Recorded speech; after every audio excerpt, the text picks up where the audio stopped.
I grew up in Melbourne Beach. I live in Melbourne Beach, and our team is based in Melbourne.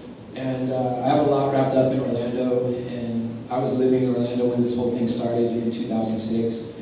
And every time I come back here, it brings back memories. Have great friends here, and have had really great memories, but also some really hard stuff. And we'll touch on a little bit of that. I feel like anytime I get invited to speak, I get to show up on behalf of our audience. And I think if Bravery comes to mind, it's with the people that we get to communicate with and represent.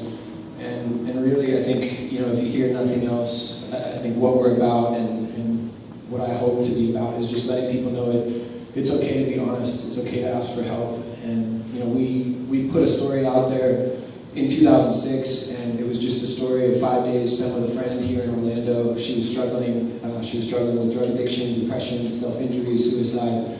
There was a thing at the time called MySpace. It was just starting to happen. You guys knew about it because you were cool, are still cool. And it just took off. You know, this story took on a life of its own, and it wasn't because I wrote something brilliant, but I think it was just because we accidentally gave people permission to go there.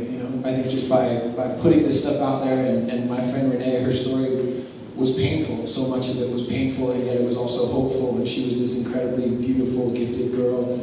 And people just responded, and people said, that's me, that's my dad, that's my girlfriend, that's a classmate, that's a neighbor. Heard from people that had lost a loved one to suicide, heard from people that were thinking about suicide. People wrote in talking about struggling with depression.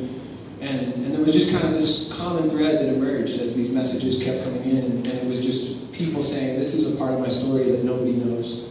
This is a question I've never asked. This is something I'm not proud of. This is something I don't know what to do with. And I was working as a sales rep